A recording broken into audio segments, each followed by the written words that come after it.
Good evening, ladies and gentlemen. Welcome to episode 3 of my new podcast, Basement Politics with Freddy Vazquez. Tonight, May 23rd, I have a special guest. I like to call him special. I was very excited to have him on the show. I actually got to meet him before he came on, which was a pleasure.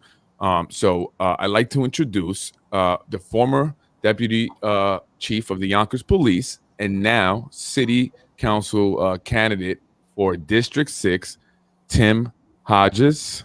Ladies and gentlemen, welcome Tim Hodges.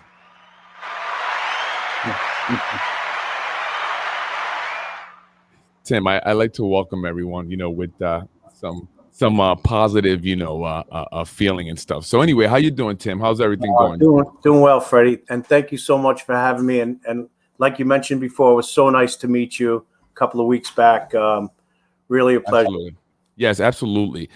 We did chat it up for a bit. We were there. You came by the my office and also our daycare center and remote learning center, Little Prodigies.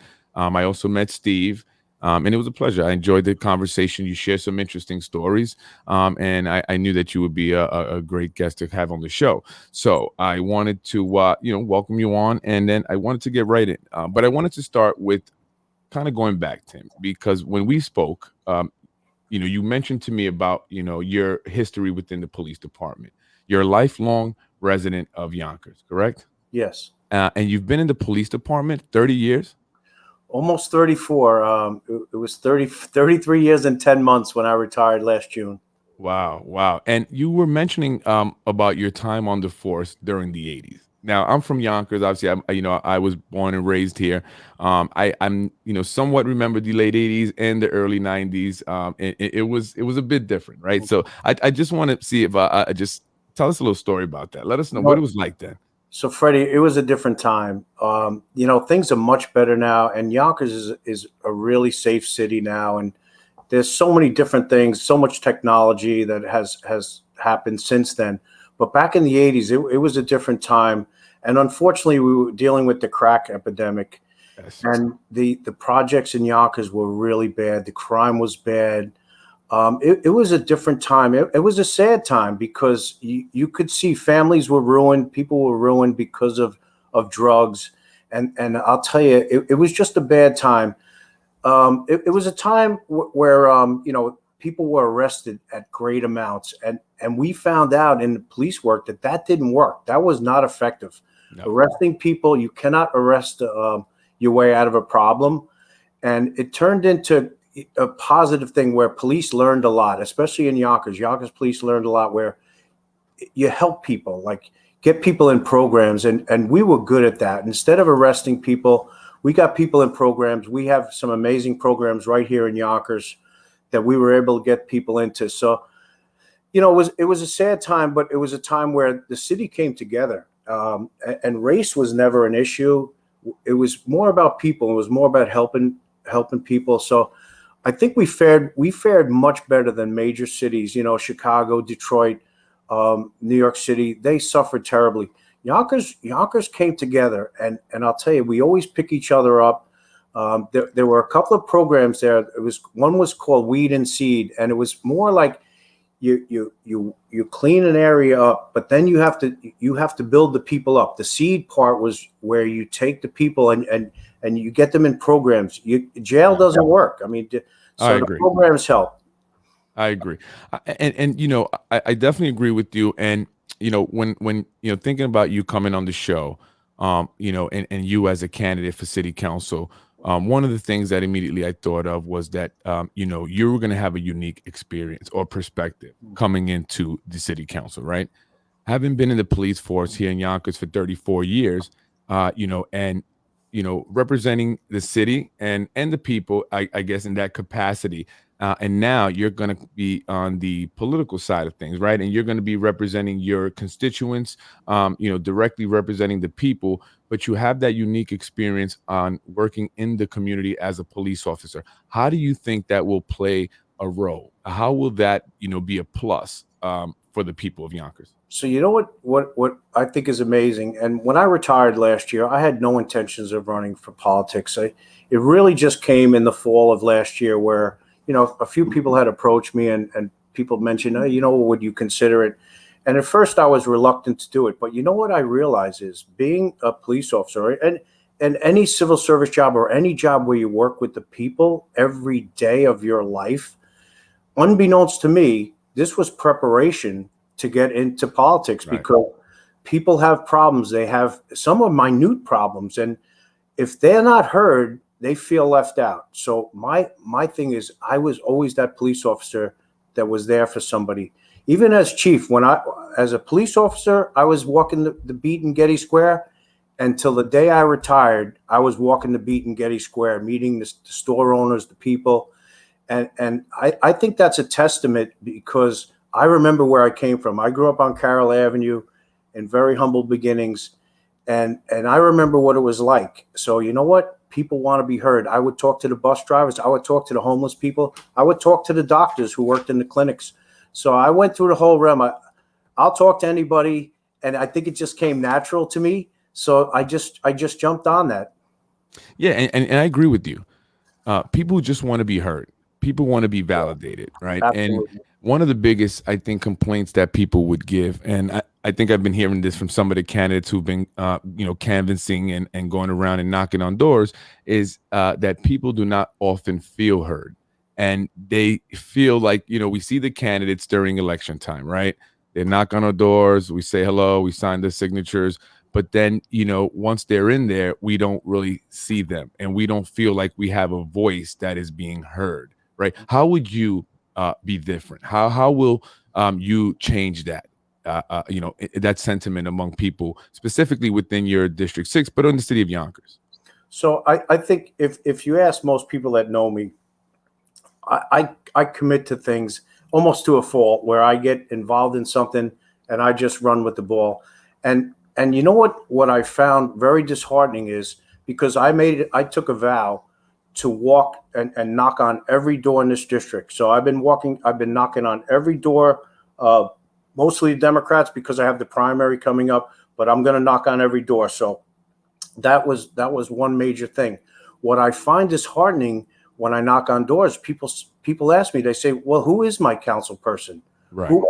And to me, they're going to know who I am. When I become council person, they're going to know me. They're going to know you call Tim Hodges, you're going to get results. You may not get the best answer. I may not have all the answers. I may not be able to get everything done, but you know what? You will get an answer. Absolutely, and I like that. And actually, when I spoke to people, in the days prior to the show, and I mentioned you, and I got everyone said good things. I don't think not one bad thing was said about you, and I will say that, and everyone said that you're a good guy. You were one of the good ones, right? That was kind of a phrase that that some people had said. And I got the same feeling when we spoke. So, I definitely will agree with them based off that conversation. I like to say that I'm a good judge of character, judge of people. So definitely, I would say that I believe you when you say that you're going to be out there. And I think that's important. I think that politicians, once elected, need to be more visible, right? And I think that the people would definitely appreciate that. You mentioned something also about walking the beat in Getty Square and quality of life, right? Being a police officer, you've dealt with a lot of quality of life issues and complaints, I'm sure. I go to Getty Square all the time. I'm in and out of the area going to the bank or going to get something to eat, a meeting. And I think there is a quality of life issue that needs to be addressed in Getty Square. Would you agree? Totally agree. You know what? Unfortunately, the whole country, crime is rising all over the country. And again, it has been rising in Yonkers. But you hit it on the head. Quality of life is essential because if we don't have the quality of life, it breeds bad things. The graffiti, if there's people urinating, if anything is out of place, it just breeds problems. I work at St. John's Hospital now. I walk around that hospital. If there's a light out, I address it immediately. I don't walk past it. If there's a paper on the floor, I pick it up. So I think we need to do that. Need to take that holistic look at Getty Square and expand it out. I think the current administration is doing a good job. They do the best they can, but what we need to do is get more people out there, get rid of the graffiti. You leave it up and it's a billboard for problems. And it's always been that way. So walk through Getty Square. Let all the politicians, I'll walk through there with them. Point things out. Fix things immediately. Don't let it fester. If a street light's out, fix it immediately. Absolutely. I agree. And I think a lot of the business owners would appreciate that there in the Getty Square area. They have felt the effects of, the loitering in front of the building, in front of the businesses. It was not too long ago that I believe someone was stabbed, one of the business owners, I believe. So that's something I think that the business owners in the area and the people of Yonkers in general would definitely love to see addressed. And I think that you having the experience in law enforcement, I think that you would have that, that knowledge and that ability to kind of deal with that situation, which it definitely is needed, very much. You also mentioned your head of security at St. John's currently now, right? Is that your current position there? I'm actually director of support services, so I Okay. oversee security, safety, engineering, and the grounds. And we actually have 8 facilities throughout the Oh, West wow. area. Wow. I didn't realize that. Wow. So yeah, so you're a busy guy. So you're working there at St. John's. You sounds like you got a lot going on, a lot of responsibilities there. And now you're running for City Council, District 6. How will that impact your role as City Council, or will it? So you know what? I do work a full-time job, but I would take this city council job as a full-time job. I I know it's considered a part-time job. I would never consider it that. I think it's a 24/7 job. I would devote my entire time to it. I would be available for people all the time, 24/7. People. It's nice, and I no hit on anyone. It's nice to go to ribbon cuttings, and it's nice to go to grand openings, but most of the time, and I found this out in police work, they don't need you during good times. They need you during bad times. So I would be that guy. I've done it before. I've done it for 30. I've done it for my whole adult life. It's in my blood, and I would just be there for everybody. So I would make it a full-time job, full-time commitment. Great. One thing that I've always, for many years, I've always just thought of this idea of having police, right, with the environment that the country is in, not just the city of Yonkers, but the entire country in regards to policing and relationship with the community, right? Specifically the Black community and Latino communities, but more specifically the Black community. That's something that as a city council person, you will be having to address at some point within our city. We've had issues before.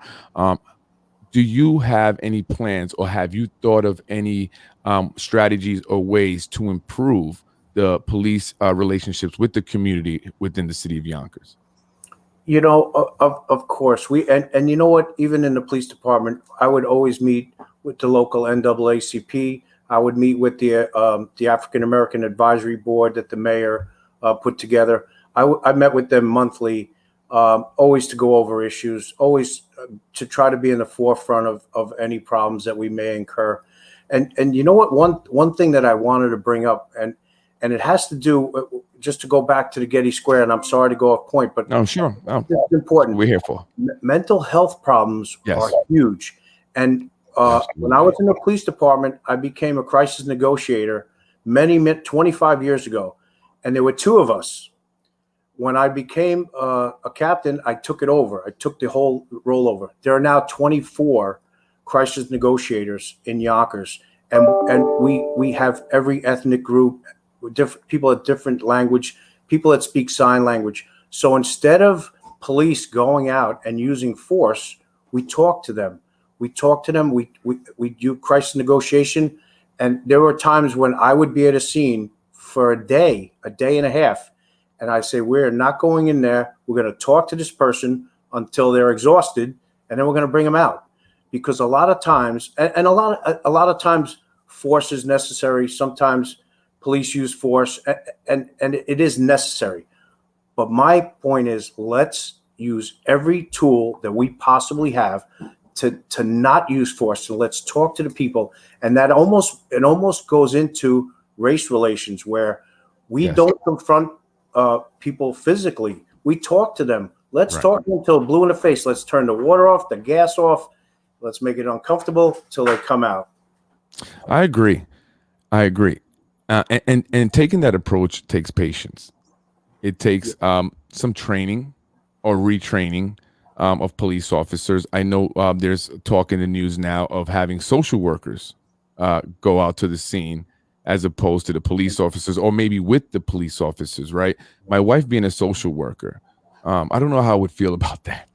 As much as I would love for her to be able to diffuse a situation without using violence, right? Yeah. Violence is always the potential, right? So But I don't know if I would feel comfortable. What do you think you about know that? what, Freddie? We train in the police department with our weapons. You train for confrontations. Let's train just as much or more with talking to people. Let's train them to diffuse situations. And I know we've come a long way with that, but let's double it. Let's triple it. Let's let people spend another month in the police academy to learn how to speak to people. You know, Right. people want to be respected. Everybody, you approach someone on the street, man, woman, they want to be respected. It Absolutely. doesn't matter what socioeconomic group you're in, you want to be respected, and we need to teach people to speak to them properly. And I spent a career where I very few times had to go hands on with people because I talked to them. You talk to them, you could diffuse almost anything. I agree.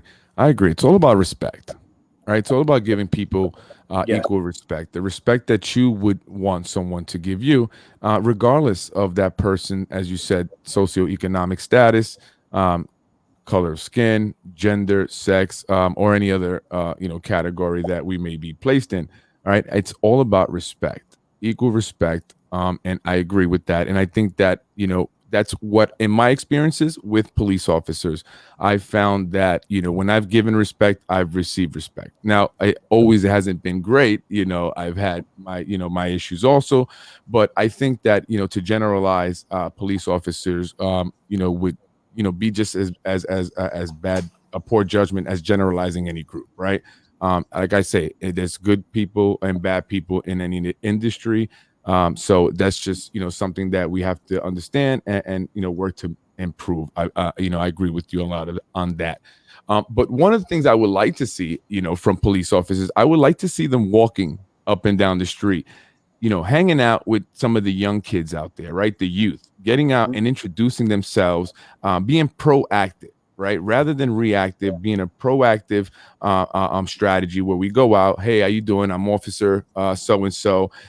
I'm so and so. Nice to meet you. And now you build a relationship with the kids, right? The youth in that area. So this, I would think, would reduce crime. I think we would reduce the tension between the police and the community, right? You know, What do you think? I'll tell you two quick stories. So I remember as a young cop, and I was walking the beat in Schroeder Street, and I was with a partner. I forget who it was, but these kids in the, were playing stickball, and I jumped in. I started playing stickball with them. They loved it, absolutely loved it. This. Probably 1989. And you know what? A sergeant came. It was a different time. Sergeant came and yelled at me. He said, "What are Wow. you doing? What you can't do that. What are you playing games? You're playing while you work." So it was a different time. Right. And you know what? I'll tell you, I learned from bad supervision at times. And another time, I had a sergeant who told me, "You're never going to amount to anybody because you don't like writing tickets." I would Wow. always, I'd pull up to a pizzeria and the guy's running in for a pizza, and now that pizza that cost $20, $15 now cost him $100 because I gave him a ticket. Right. I would let them go. Say, "Hey, you know what? Don't do it again." And this sergeant told me, he goes, "You're never going to amount to anything." And you know what? I became chief, and he was still a sergeant when I retired. There you go. There you go. Because God, I believe, blesses those who blesses others, right? Yeah. And my wife will tell you, I'm not the greatest with tickets. I get them all the time. So all the time. So, but I definitely would love to see that, right? I would love to see police officers being proactive. And I get it. They're very busy. There's a lot going on. It's difficult to just stop, for 5 minutes and chat it up with the kids. But I think if we try to do that a little bit more, I think they will be a little less busy with the negative stuff, and they can then focus more on the positive. And I think also in just solving crime, right? Helping with crime within the community, or any other issues. Maybe once those relationships are forged, right, they can have that working relationship where they can. Oh, I think I lost Tim. Are you there?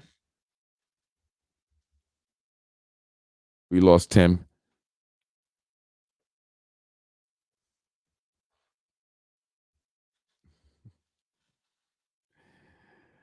One second, folks, as I try to get Tim back on. Oh, I lost you, there Fred. you go. Sorry, we're No, back. it's okay. No worries. You're back. That's great. Your camera's not on, but I can hear you. Okay, we're working on the camera. Yeah. So we'll move forward, and I just want to switch gears a little bit, right? Sure. So going back to being a lifelong resident of Yonkers, you're a Yonkers homeowner as well, right? So let's talk about that. Let's talk about some of the issues that Yonkers homeowners, particularly in your district, right, District 6, are looking for whoever is the next councilman for the district to address. So you know what? I think again in the 6th district, it's a big thing with quality of life and affordability.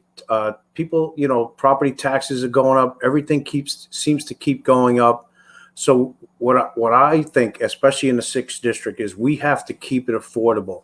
So we have to keep the property taxes low. Like I've been in my house here for, I don't know, 25 years. My property tax have doubled since when I first moved here. And you know what? It's fine. You want to pay your fair share, but we don't want it to get to the point, especially with seniors. And I have an aunt who's a senior now, and she lives very close to me. And there might come a time where she may lose her house because her taxes just, her small pension is overwhelming, with the taxes. So I hope she can keep her home. So I think we need to do a bipartisan thing, and we just have to talk and talk. You can't have hatred or distrust on the council. Doesn't matter what party you're with.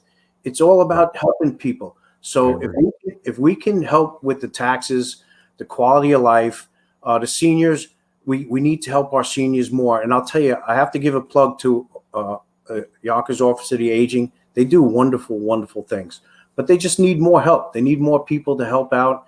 They need more volunteers. So I think that for the 6th district is amazing. I mean, the crime, you don't have a lot of crime here, but you do have, car break-ins, you do have burglaries, which every burglary has to be addressed, not just pick and choose every single one, because we don't want patterns to start. You don't want to say, oh my God, we had 10 burglaries. We need to find, after that first burglary, we need to nip that in the bud. Absolutely.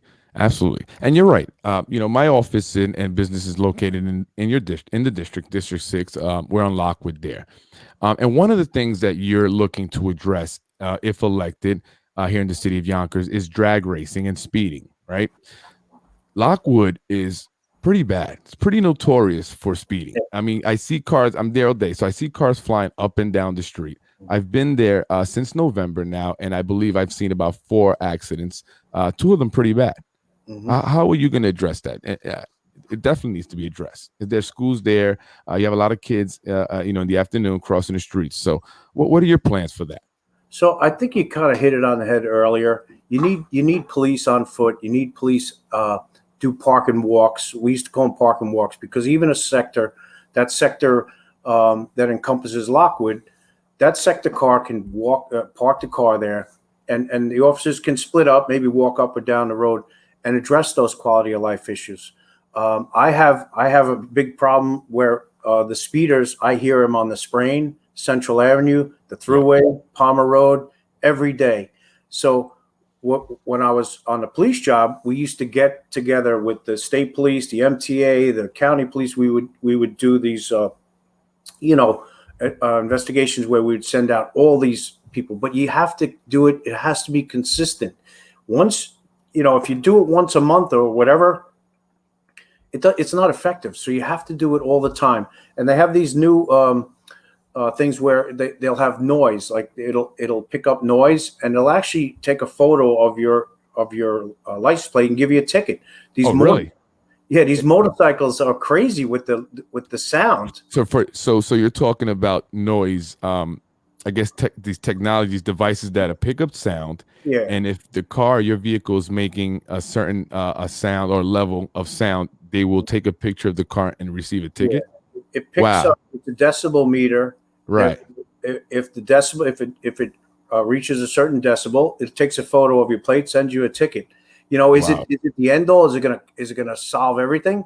But sometimes you hear these motorcycles and these race cars go by. We hear it every night. Oh, I do too. I live off Central Avenue. So at one point I was hearing the drag racing at 1, 2 in the morning. I even called the Yonkers police, and I will say they took care of it right away.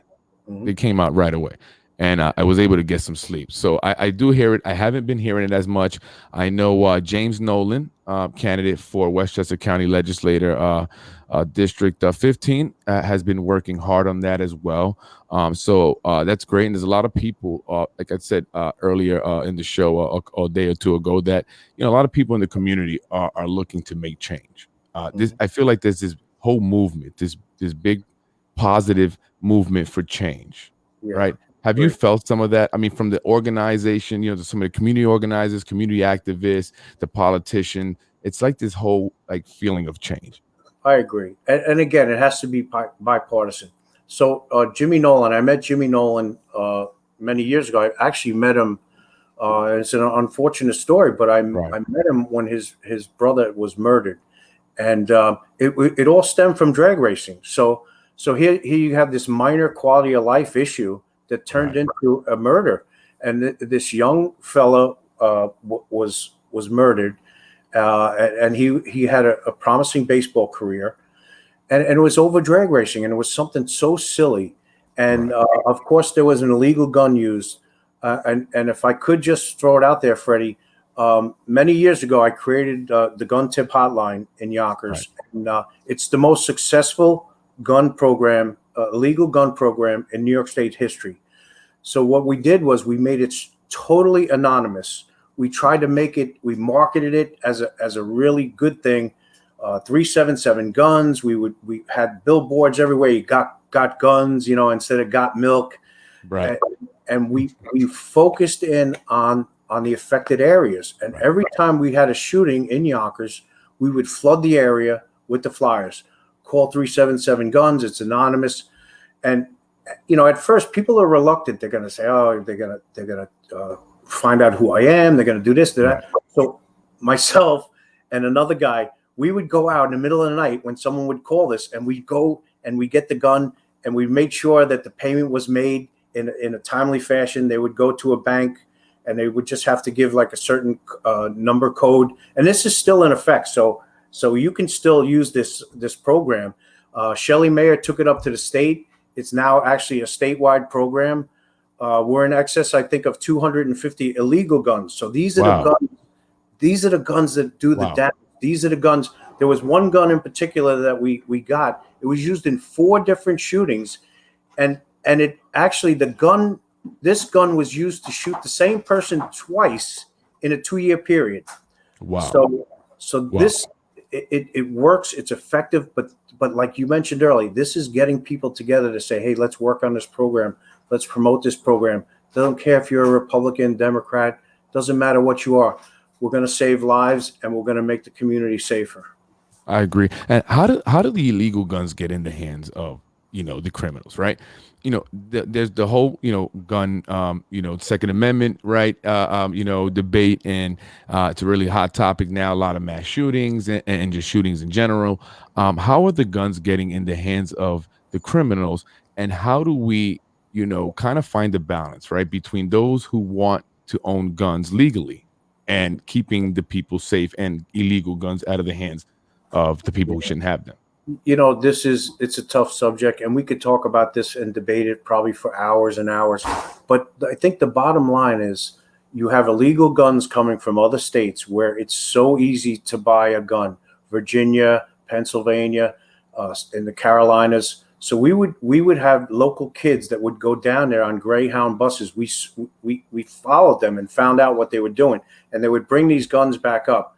Luckily, we were able to arrest some people in one of the stings, but it happens so often that how do you stop it? So we need to have, and you know what? I'm a gun owner, and I think legal guns is very few times in my career where a legal gun was used in a crime. Unfortunately, in domestics and stuff, it's a different story. But illegal guns are the gun. Those are the bad guns. So we need to work with these other states and say, stop this. Stop allowing people to go to Virginia and buy 5 guns and just walk out and bring them up to New York. Right, right. I mean, we just, well, maybe what, a few weeks ago, there was the excuse me, the 6-year-old that was shot. Right. Terrible. Yeah. I believe some teenagers were shooting at each other or something. So, and yeah, and the gun buyback program is one way of trying to reduce the crime. But when you hear that it's teenagers, right, we have Terrible. to we have to figure out, how do we address it? It's young kids. So how do we keep not only the guns out of the hands of the young kids, but the kids away from the guns, or wanting to, you know, to get a gun, and walk around with it. And that's why my wife and I are very big on youth programs, bringing more resources and community youth programs here in Yonkers. It's very key, I believe, again, to helping with crime and helping improve the rate of success among the young people here in the city. Have You know, you thought about that? And what are you looking to do in terms of these? I know that you said there were some programs now, but are you thinking about, more programs, or how are you looking to work with community organizations, let's say, to bring more opportunities? So, Freddie, I look back on my childhood. I was always in the Luddale Boys and Girls Club, Me too. and it kept me out of trouble. We were so busy with sports, baseball, football, basketball. So we were so busy, uh, you know, in sports programs. And I remember my mentors like it was yesterday.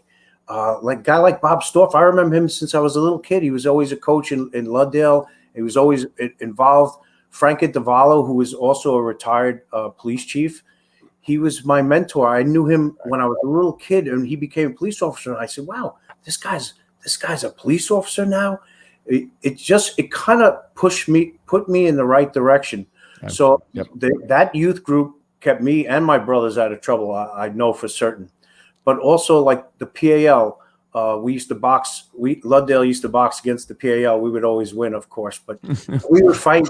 We would have boxing matches in St. Peter's, in the basement of St. Peter's. Again, kept us out of trouble. Right. So the PAL is a crucial thing, especially when you have the police involvement and the athletics at the same time. I mean, I know the police were still involved with the PAL, but as you mentioned it before, make it more robust, put more people in there. It works. We know it's effective. Work with the community. Let's have reading programs. Right. One thing that to this day, I bless her, and I tell Shelley Mayer this all the time. My mother, we had very little growing up, but my mother made us read. Me and my brothers read. We had to read everything. Come to the point where we're really good readers now. We did well on promotional exams at work that helped us to excel. For me, I want to give that back. I want to have a program. I want to create a reading program through the PAL and get kids prepared for civil service exams. It's all about reading comprehension. So if we can teach kids how to read, keep them out of trouble with the sports, teach them how to read, have other functions, I think we would go a long way. We just have to be consistent. It's same thing, sustainability. You got to sustain it. Absolutely. And I agree. I agree with all of that. And one thing you mentioned that I want to point out was that you had the mentors, right? You still remember these mentors till this day. So it goes to show how important of a role they played in your life and even maybe your career as a police officer, right? So it's not just what the programs have to offer in terms of the services or whatever technical stuff they have there, but also the people that are working within the programs that are role models, positive role models to the young people going into the program. So I think that's very important. That's key, and that's why I just wanted to make it a point. Again, now switching gears a little bit, let's talk about all that's going on here in Yonkers, right? It's a lot of development going on. Yonkers is getting very crowded, a lot of traffic. What do you think about it? Tell me. Yeah, you know what? You're 100% right, and that's a good thing. Like I like the development down by the river. I watched it. I watched it go. I used to crab on the Yonkers Pier when I was a kid, um, and then to see that development, there was nothing there. You know, I when we were remember. kids, it was absolutely nothing. There were empty parking lots. There was a lot of undesirable things going on down there. So it's transformed. The mayor, the current administration did a fantastic job with it. The infrastructure, though, infrastructure needs help. We need to widen Ashburton Avenue. We were stuck in traffic on Ashburton. It needs to be widened. We need to do that kind of quickly because, like you said, you could sit in traffic now on Yonkers Avenue, where 5 years ago you wouldn't do that. So we have to accommodate. We're bringing new people in. We have to accommodate them with schools. We have to parks. Parks are a huge thing. Yes. So as we grow as a city, and I'm sure there's a big plan there, but we have to always push for more, push for better schools, more schools, and parks. Parks are amazing. For when we were kids on Carroll Avenue, my mother would say, "Go play in the park." It was Van Cortlandt Park. You know, it was like 20,000 acres. We were blessed to have that, but we need to do it more. I remember going to Welty Park with my daughter when she's 26 now, but when she was a little kid, and I'd have to go there ahead of time and sweep up the broken glass. So we need to do a better job with things like that. I agree. But I we're agree. getting there. We're getting there. We're doing well. Yeah, we are, and we're definitely improving. I'm not against the developments or the improvements at all. I love the changes that are happening. Yonkers has, like you said, become a safer city. Um, like you mentioned, also we do need to widen the roads. The traffic is getting out of hand, but I'm sure there's some plans going on. I'm not privy to these meetings, so I'm not going to speculate. But I like to see more by the developers, I should say, in terms of, like you said, more parks, more schools, state of the art schools. I mean, is there some way we can, or you would be able to, if you were elected, to negotiate some of this stuff for the community? Yeah, totally agree, Freddie. So as an example, like Ridge Hill, they developed Ridge Hill 15, maybe 20 years ago, and I remember at the time we were going to have a fire house up there, a brand new firehouse, and we were going to have a police precinct up there. If you look at logistics wise, it's very difficult for a fire apparatus to get up there. You got Engine 10, which is on Sawmill River Road. You got another firehouse on Central Park Avenue. It's kind of difficult to get to Ridge Hill. So a firehouse up there, I think, was essential at the time. And I don't know back then what was promised or what was done, but we need to get a firehouse up there. We need to get a police presence up there. So I think we have to work with the developers ahead of time and say, hey, you know what? We're all for you guys coming in here, but we need A, B, and C. We need this. We need the infrastructure ahead of time. We need public safety. If it's not safe, people are not going to come up there. I mean, like Getty Square, we need to make Getty Square safer. People are not going to come. It's kind of it's just basics. Right. And just touching on Getty Square, I think about that often. I say it's, you have such, this beautiful development and everything's so brand new, and you have so many, people coming in and moving there, but they're not really utilizing the businesses right up Main Street, right? So, again, the business owners are probably not seeing the business that they could be seeing, right, if that quality of life issue was addressed. But I'm sure that's again, that's something that I like to see the politicians and those that are elected this coming election really address. And but going back to the infrastructure and schools, right? we're getting a lot more people. We're getting a lot more kids. I'm sure there's going to be a significant impact this coming school year, and not to mention the added, issues that the pandemic has kind of brought on now. What do you see in terms of that, coming into the fall for the school, and the amount of students maybe now that the city of Yonkers is going to see, and how is that going to impact the classroom sizes? Mhm. Yeah, I totally agree. So, classroom size has to be reduced. I know the mayor is working on building schools, and my hat off to him. I know he's been pro education and he's been pushing it for years. And I know our state senate, they go up and try to get our fair share of funding from the state. But it's funny because as I've been watching this happen, being an employee of the city for years, every year is the same thing. Oh, we got to get our fair share. We got to get our fair share. Yeah. Well, how do we do that? Like, it's almost like the rhetorical question every year. Oh, how do we get our fair share? Buffalo gets more money. Rochester gets more money. Right. Like, let's really sit down at a table and say we got to get our fair share. Right. We have to accommodate 5,000-10,000.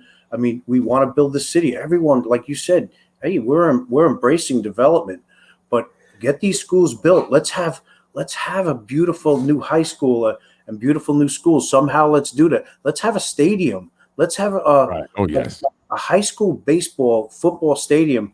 I Yes. mean, we went through this with the new teams, the football teams. They couldn't play a night game. We had to go out, the police and fire. Right. We had to go out and lift these portable lights up. There were gas fumes. We did the best we could, but they should be able to have a night game. Yes.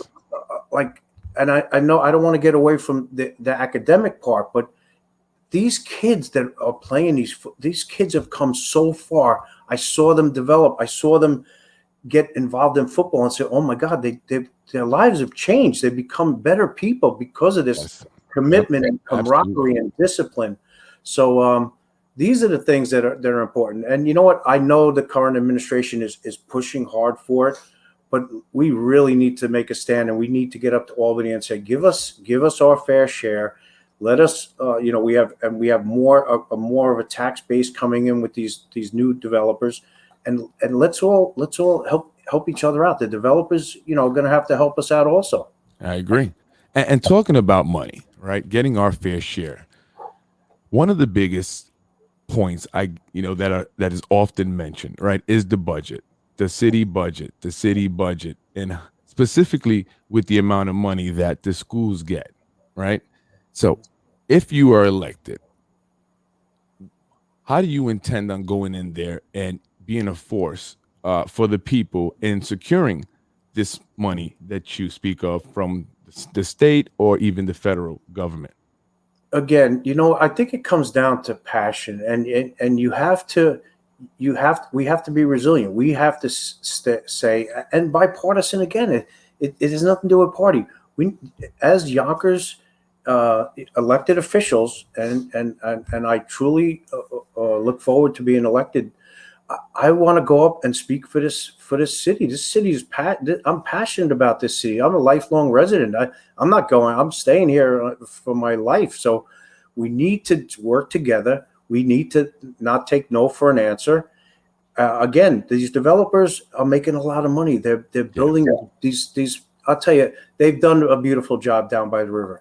It is amazing. It's a jewel down there. I mean, when you look out over the Palisades. I mean, it's amazing. Right. But let's work together. Let's not take no for an answer. Let's get some funding from the developers. We have an increased tax base, and let's go to Albany and kick and scream, just like Buffalo does, and Rochester, and let's get the money, and let's not take no for an answer. That's what I like, and you're a tough guy, right? You're a police officer, so you have some. I'm a mush. Ready? Well, you have to be a little bit tough, I would think, to be a police officer. So I believe you when you say you will be, passionate and strong in your fight for more money, and that's what's needed, And I love the fact that you're a lifelong resident of Yonkers, so you're very invested in the community. right? Yeah. You have your family here. You're a family man. You're a father. Yeah. How many kids do you have? I have one child. She moved out. She lives in Florida though. 26, is she that she's the 26-year-old, I She's believe you said? 26. Yeah. 26. So she's moved. How do you feel about that? You know, she's in medical school in Oh, Florida. wow. So Congrats. thank you. Yeah, she's just finished her second year. So she moved down there. She got married in January. Oh, wow. Congrats again. I think, thank you. I think she's going to stay there. I'm not sure. She just came home visit for the weekend. It's funny because it cut it close on the show because I had to drop her off at the airport because I Oh, can't. okay. 26 years old, I still can't say no to her. I just Oh, she'll always be your baby. My uh, daughter's 9, and I'm uh, already thinking about the day that she moves out and the uh, day that she gets married. And I even start to tear up a little bit. My wife thinks I'm crazy, but no, just the thought that's of a it. good thing. Yeah. And so, and it happens, right? We have to prepare ourselves as fathers for that day to come. It's going to be very tough for me, but that's a beautiful thing. And congratulations again to you and your Thank you, daughter. brother. Sounds like she's doing very good, very amazing.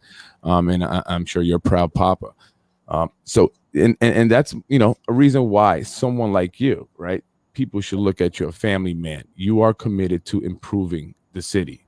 You know what it's like to be a father. You know what it's like to be a husband, and you know what it's like to be a resident of the city of Yonkers, right? And you're a community activist, correct? Yeah. You're So, you Freddie, belong. you know what? Just to when we were kids, it started really on Carroll Avenue. My father would have us shine shoes. He would take us up to South Broadway and Carroll Avenue, and we would shine shoes for an hour. He would sit there and watch us, and we would make a few dollars, or I don't even think it was a few dollars back then, but it was a great childhood. We didn't have much. We never went on vacation. Vacation was going to Tibbetts Brook Park, Right? Yeah. going in the pool. But you know what? It's good to see a progress. So we progressed. We live off Palmer Road now. We bought a home. It's amazing. I went to college as an adult because I couldn't afford to go after high school. I didn't have any money. Went right to work. So I went to college in my 30s. I got a master's degree in my 40s.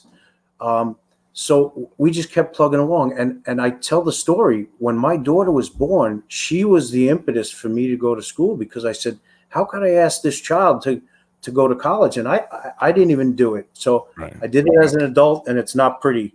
Anybody listening out there, go when you're supposed to go, because it was difficult, working a full-time job, going to school at night.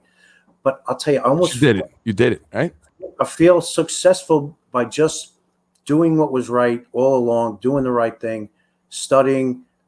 Thank God I was very fortunate to do well on promotional exams and hold every rank in the police department.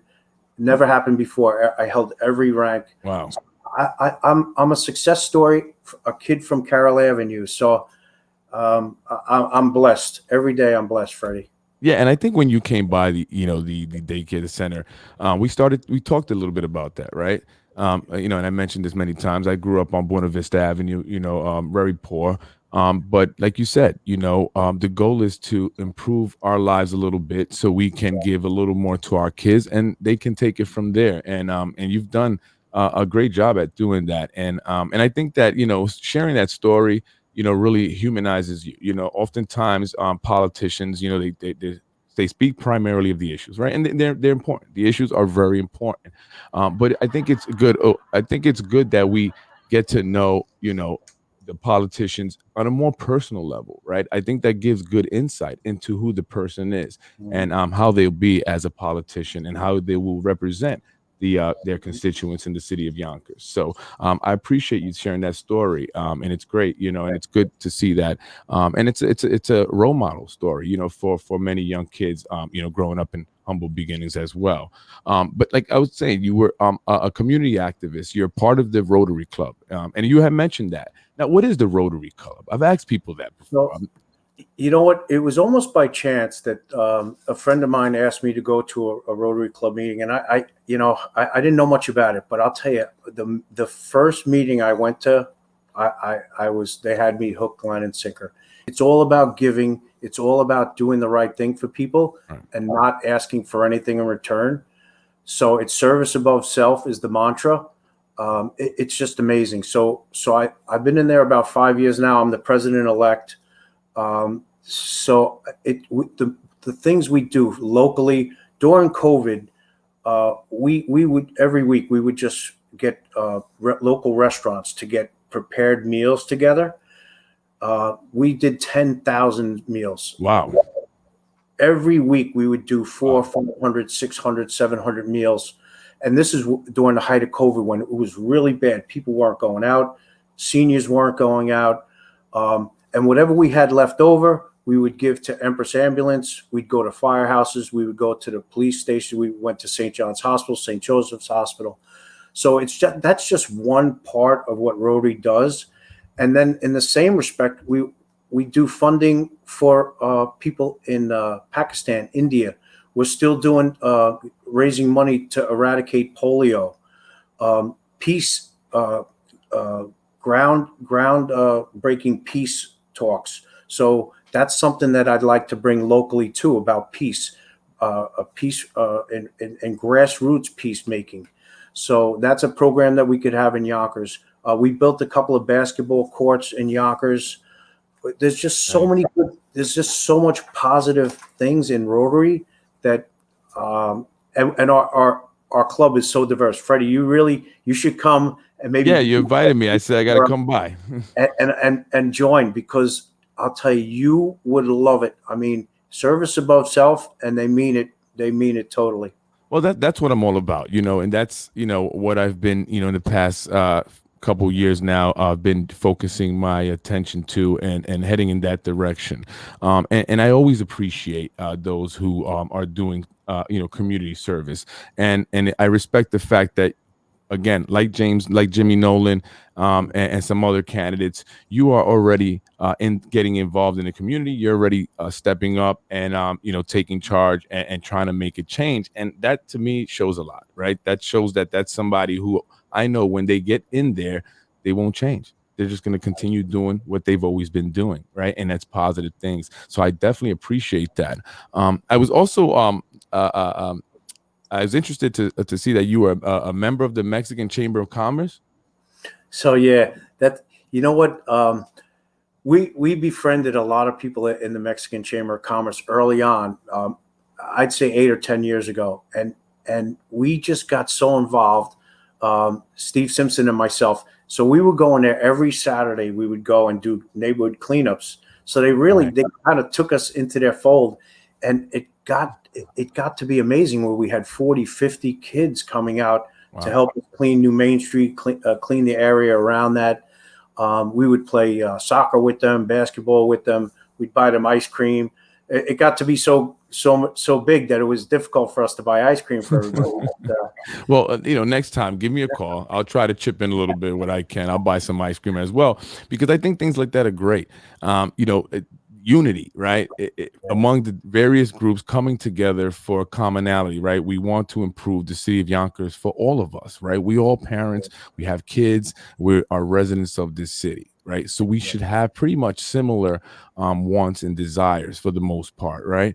And I love to see that. And I've actually seen the pictures on Facebook, I believe, where the kids are going in and cleaning up the New Main Street and the gardens and stuff like that. So I think that's excellent, and especially me being a Hispanic, I'm Puerto Rican, and looking to kind of bring a lot of the Latinos, Hispanics together here in the community to get more involved and do some changes. Great to see that you've already connected with that community, and I would love to kind of be a part of that some way, somehow, to kind of expand on what you guys already been doing. I think it's great. Sure. I think that's excellent. But yeah, so that's awesome. Tim, like I said, when we first spoke, you came by, and I got a good feel from you, man. I did. I got a good vibe from you. I told my wife that. Even my wife also, she said the same thing. She said, Okay. I got a good vibe from Tim. I liked him a lot. And I said, yeah, me too, and not to say that, I was thinking anything negative, right? But, it just, I really did get a good feel of you. And I want everyone to know that, who may not have already met you or know you personally, here in the city of Yonkers, which I'm sure a lot of people do. We're like a small, big city, right? That's what they say. So, It's true. Yeah. definitely I appreciate everything you're doing, Tim, and everything you've done. And we're always here to support the community and support all those who are looking to make change here in the community. So, but before I go and end the show, Tim, I just want to give you an opportunity. Is there anything else specifically that you like to mention? You like to let the city, the residents of the city, know about Tim Hodges and why you should be considered and elected for City Council of District 6. So thanks, Freddie. You know what? I'm just passionate about this city. I'm a lifelong resident of the city. I'm a homeowner, like you said. I'm a family man. I've been here forever. I was an employee with the city for almost 34 years. I, I'm passionate about helping people, and it comes naturally to me. I've always been like that. Always wanted to do the right thing by people, and as I get out into the city and I find, you know, and I speak to people and I find that, you know, they just want to be heard. They just Right. want their little small problem or maybe a big problem. I'm that guy. I'm that guy that's going to listen to them. I'm that guy that's going to remember to follow up on that and try to make their lives even just a little bit easier every day. And I think, they call people politicians. I'd rather be. I want to be a servant for the people of this city. I've done very well for myself. Thank God, I'm very blessed. And now it's time for me to give back to this community. Right. And elected as a city council person, I will be there for everyone in the 6th district, and I promise them. Well, I appreciate that, Tim. Well, I'm going to hold you to the, if elected, I will hold your feet to the fire, right? Because I'm in the district, right? My wife and I like to see a stop sign actually right there in the corner of Lockwood. I'm not sure what that street is. There's the pizza shop there, but I think a stop sign there would really improve. My Capri Pizza. I think you're right. You're right. Yeah, it would definitely improve the safety there of the street. You know, having cars have to stop now, you know, when they get to that intersection, because there was actually an accident maybe about a week ago there at that corner. But I appreciate everything, Tim. I appreciate you coming on the show. I appreciate you stopping by the business. You know, you're a real guy, man. You're a real dude. I have a lot of respect for you. You know, me personally, I like you, Tim.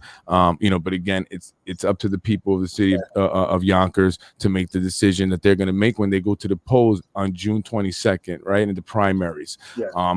So I definitely wish you the best of luck. You know, I appreciate again everything you're doing. I'm definitely going to be seeing you around, Tim. We'll definitely be talking some more.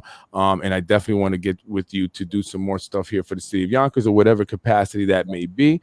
So thank you so much again. Thank you very much for having me. Oh, you're very welcome. You're very welcome. And really quick before I go, Tim, I just wanted to give a shout out to the folks that did give comments. Maddie, from the Pamela's Big Heart Foundation commented. She said she loved the Rotary and I should consider joining. Yes, you better. Yeah. And I want to thank my wife who's also my wife also commented, especially when it comes to the kids. She's very passionate about education and the young people. So she is sure to make a comment when we talk about that. And you know, she thought you had some excellent points. Maria Abdullah, the true integrity, sincerity, and commitment. This is exactly what Tim has to offer and what we need in our community. So Maria Abdullah gave you a nice comment there, Tim. Nice. Thank you, Maria. And then we have Aura Latif. I'm sorry if I'm pronouncing the name wrong. That's what we need, a real human being working for our community. See, I told you, Tim, when I spoke to people and I said, Tim, you're coming on the show, I got nothing but good things from people. So and it remains consistent. So there you go. You have it, folks. Ladies and gentlemen, Tim Hodges, former deputy police chief of Yonkers Police Department, and now candidate for City Council District 6. Go vote June 22nd. If you haven't gotten to know Tim already, go get to know him some more. Where can they go visit you, or where can they get more information about you, Tim? You have the Tim Hodges, right, for City Council on Tim Facebook. Hodges for City Council, yes. Right. So you can check Tim out there, find out more about Tim and some more of his policies, and get to know him. June 22nd is coming up soon. So there you have it. Tim, thank you so much. Thanks, Tell Steve, thanks a lot. I appreciate it. You guys have a great night. Have a great night, everybody. Take care. Good night. Ladies and gentlemen, thank you for everyone who watched the show tonight.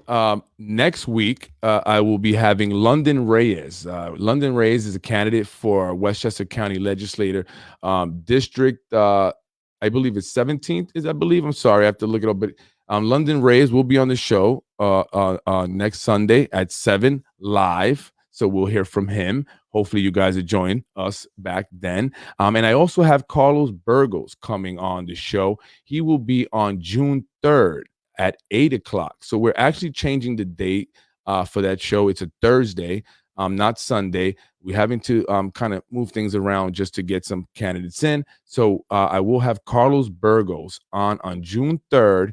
That's a Thursday at 8, not 7, at 8. And he will be on to discuss his candidacy for City Council District 2. And he will be going up against incumbent John Rubo in that race.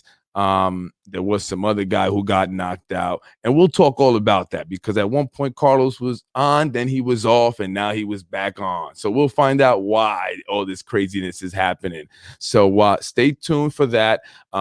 Hit the page up, like, share if you haven't. Go to the YouTube page, subscribe. I appreciate all those who watched, viewed, commented. Thank you so much. I'm Freddy Vazquez. This is Basement Politics, and I'm out of here.